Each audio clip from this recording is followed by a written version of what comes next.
Warriors, let us discuss a couple of different things. I want you to know about something very disturbing I have just come across fairly recently, and I thought I'd share it with you because I don't hear it being discussed in too many places. First of all, I want to thank each and every one of you joining in to the Warriors YouTube channel. We are building numbers. Please share all of this information. Please tell your friends, family, subscribe. There is a war on for our children. I am doing my part, trying to provide you with information on a daily basis, resources, take actions. We must all come together. I need all of you. I can't do this alone. Today was radio day, and I had a very interesting guest today. But first, before I get to that, I wanted to fill you in about a couple of different things. Children as young as 9 years old are showing signs of eating disorders and actually having eating disorders, children as young as 9. Now, I want to direct you to the Journal of American, let me give you the American Medical Association. We call it JAMA, J-A-M-A, JAMA Pediatrics. That's where I get a lot of my studies from and different stats and things like that. And that is jamanetwork.com for your resource, J-A-M-A network.com. So this is where this was first brought up, let's see, just last week. Kids as young as 9 suffering from eating disorders.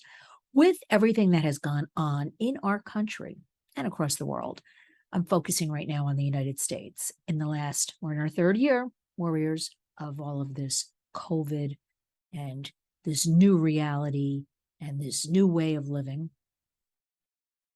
And what I mean by that is because I could just hear some of you right now saying, oh, there's no new way of living. It goes on. The mental effects, the trauma our children suffered is real. I'm not being an alarmist. And I could sit here for 24 hours straight plus and just keep giving you studies and facts and truths. But when COVID hit and our world, our circles, our families, everything was uprooted, the kids were hit very, very hard. We were all hit hard, but the children in particular. You know, we had no answers for them. The government gave us no answers. It changed on a daily basis, right? And the kids witness and pick up on our reactions. Kids are savvy, kids are smart, and they internalize. Trauma formed. We now know the trauma is there, and it is surfacing in this back to school time. A lot of schools started back this week. Here in New York City, where I'm based in New York, we start right after Labor Day in about a month, a little less than a month. But this is back to school time across the country, basically. This trauma is real. All of a sudden, children were forced to go online for education. They were forced to go online for milestones that before this we took for granted: a birthday party, a graduation, family member's wedding. And they saw the parents and the grandparents and everybody struggling. And they really increased online usage and interacted and socialized more than ever on the internet, because that's all we had, right? And remember, Warriors, wherever the kids are, so are the predators. So now let's fast forward to when kids started returning to school full-time last year. We began to see the trauma that happened, the readjustment. Fast forward now, 2022, 2023 school year. Studies are in. There is a lack of literacy. There is a lack of eye contact, handshaking, concentration, tracking when reading, comprehension, all of those things. Every single grade, K through 12, is lacking overall, is behind. So what are we going to do about all of this? First, all of this contributes to things like eating disorders, self-harm, suicide. Eating disorders. We know in the United States about 98 million people suffer from eating disorders. That's what we have documented, but we know it's higher, right? Because that's what we know about. A lot of things are kept in the dark. Of this 28 million, for argument's sake, 95% of the cases tracked are 12 to 25-year-olds. 12 to 25-year-olds, 95%.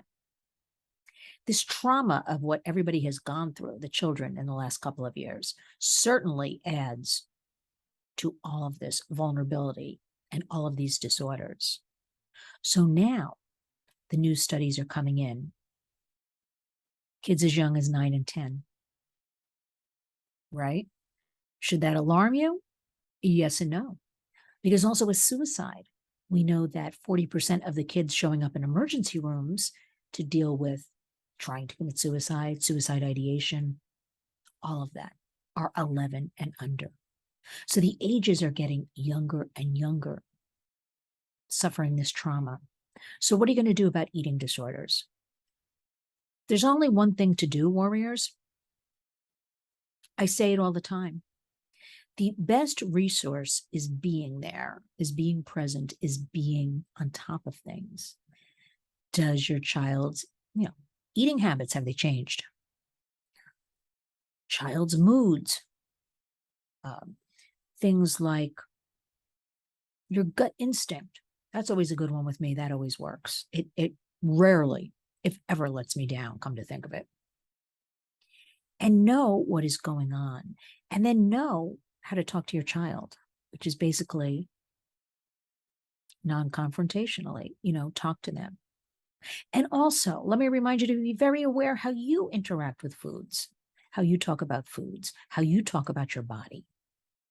Remember, all of this is exasperated with what's going on online because we know algorithms direct very easily teens to eating disorders, such as anorexia, things like how to cut yourself, self-harm, challenges on TikTok, where kids have ended up dead.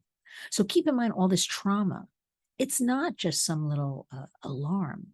It's real and we have to deal with it before it gets even worse. So that best resource is JAMA.network.com, JAMA network.com. Start reading up on these studies, start talking to your kids.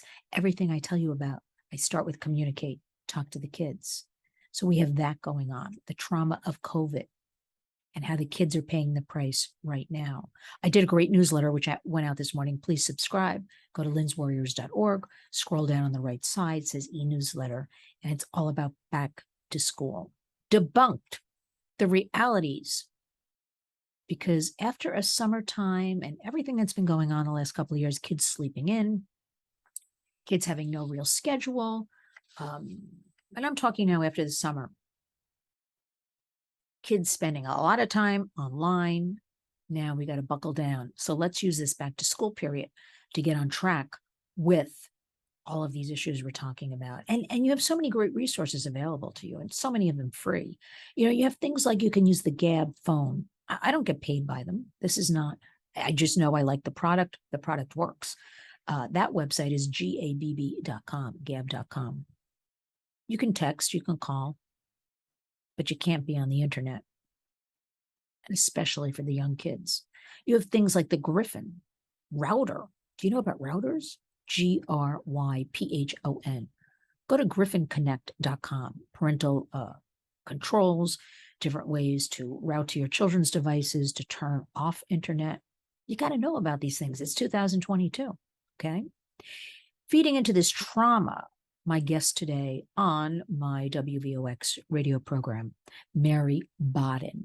Mary is the founder and CEO of Dance Awareness, and that website is danceawareness.com. And I urge all of you to go and look at what Mary is giving away to us for free. Free. Did I say free? Free. We've noticed, it's not talked about a lot, but I know you've seen it, warriors. We've all seen it. There is such a normalization of the sexualization of our children. And again, the ages are getting younger and younger, that I think people are just so oblivious to it, they're not even noticing it. They also are sheeple. They want to fit in with the crowd. They also accept what is handed to them.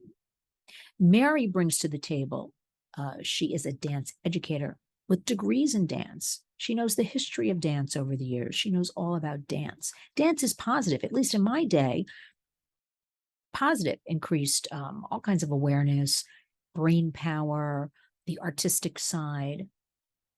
But today, we have many, many dance studios and actually parents demanding this very sexualized version of dance. Think about the last couple of years. Think about the Super Bowl halftime show.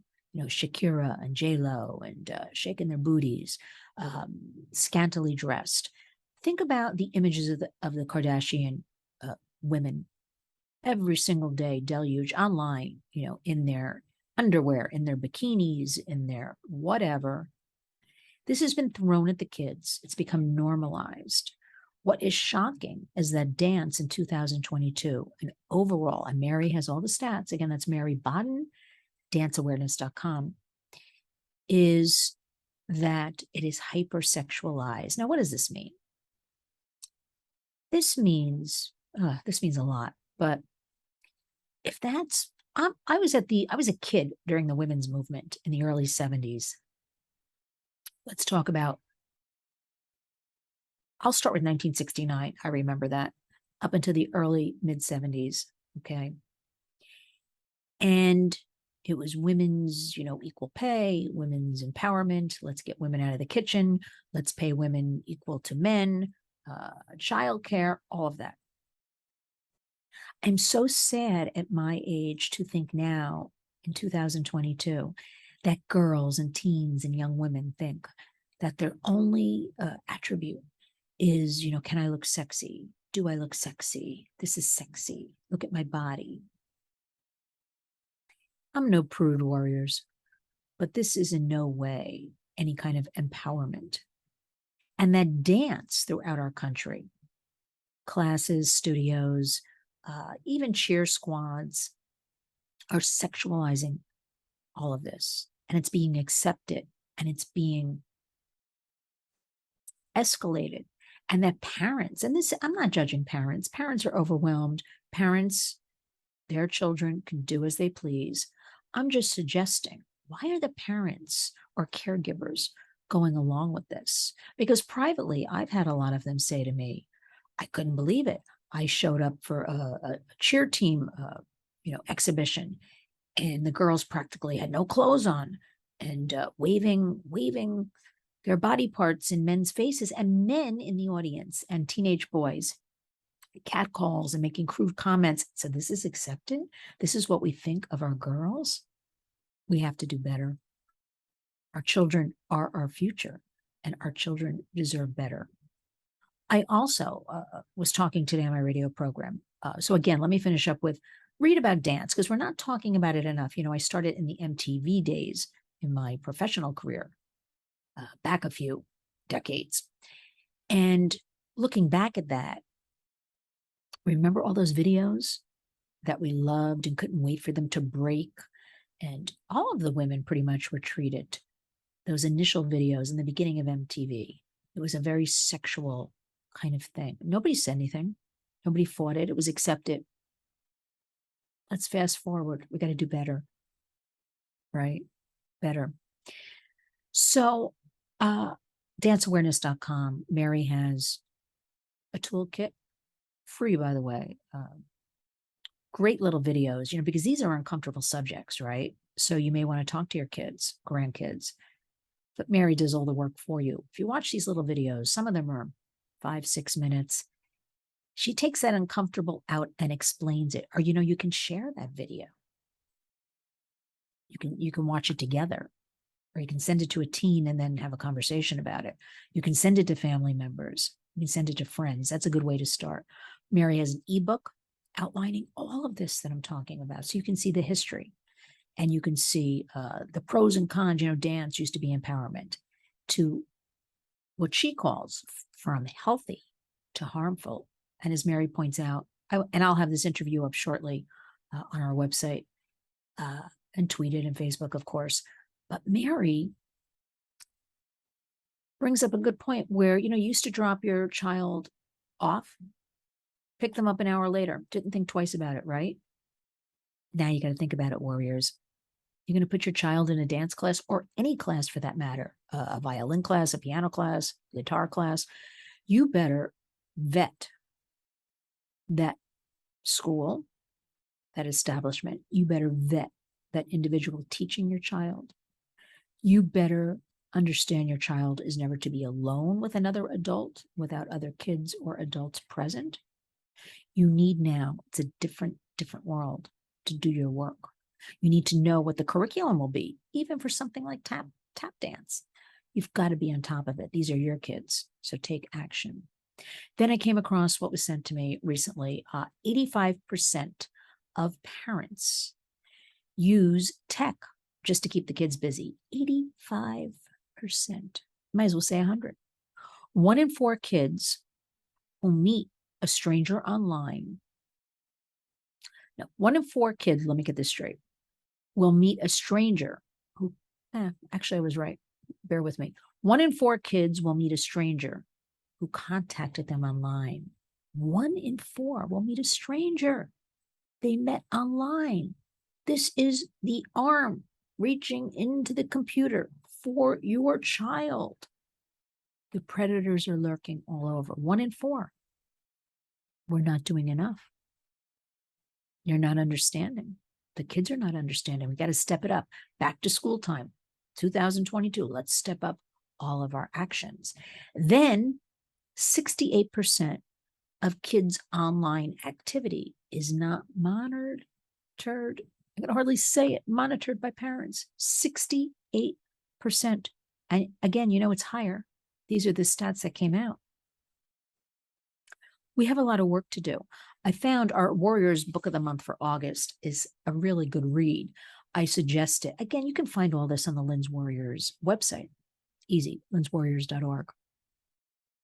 It's called Wired Child, Reclaiming Childhood in a Digital Age by Dr. Richard Freed. I'll tell you why I like this, Warriors. It is chock full of good information that you're not hearing elsewhere. And also, it's a very practical guide that talks about the bond of family, child and family overall. We're not hearing a lot about that, right? And fostering school success in the new school year in the midst of this allure of all these digital screens. We also know the trauma from the past few years. We have 25% of kids 9 to 17 admitting they consider themselves depressed.